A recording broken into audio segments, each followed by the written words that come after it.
Mr. Smith, thank you very much for your time here on ENCA.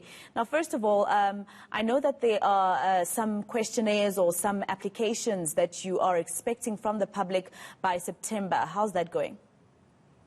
Very well. We have a very robust Neighbourhood Watch fraternity in Cape Town. We have around 50,000 active Neighbourhood Watch patrollers, of which around half are accredited with the provincial government. So they've gone through a whole vetting and accreditation process. And our relationship with them is becoming ever more formal through radio channels and WhatsApp groups and other stuff, to the extent that we're launching our own app, and we've asked them to make comment on this app, to give us suggestions of what they want in it and to advise us on how this should work, so that we can perhaps replace the sort of less formal use of Telegram and WhatsApp with a dedicated functionality that plugs directly into our control room. Tell us exactly what the aim is for this app. What exactly is it supposed to help the community with? So there's essentially 4 areas. Mainly it is when neighbourhood watchers go out to patrol, that we know that they're on patrol, that we can track them. They can then forward us information or request for service. If there are particular problems or challenges they're experiencing, they can report these to us. If they encounter a drunk driver, for instance, they can request the traffic department to come and effect an arrest. If they have a panic situation, they can alert us. If there's a violent crime situation that needs urgent response, or that involves them. And also in relation to us, for instance, asking them for assistance. So we can dispatch the sort of lightweight stuff, the barking dog complaints, the noise complaints, where sometimes just a friendly call from a community organization will actually solve the problem, rather than dispatching policing resources.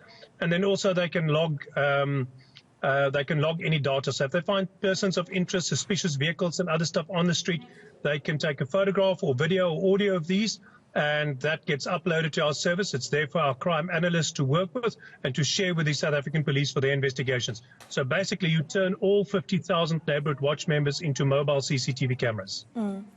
Now, the issues, Mr. Smith, that were raised during the development process, what are some of those issues? So over time, I mean, the cost obviously for the users is a problem. You have a lot of community members who go out and patrol. Some of them are unemployed.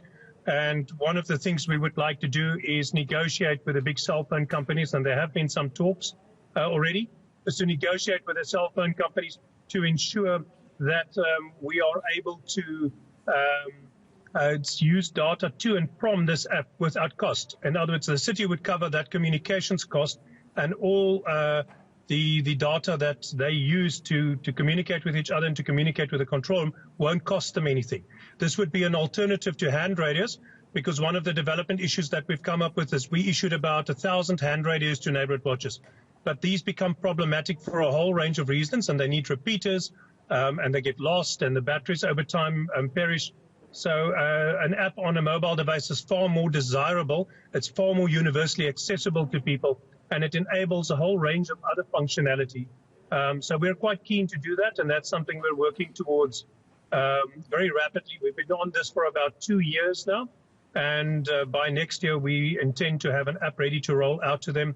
And then we'll work on it over time, and we are looking at the best practice in terms of existing apps like Buzzer and Amola and others, which we can use. But this would specifically plug into our control room and basically extend our operations directly into the neighbourhood watches.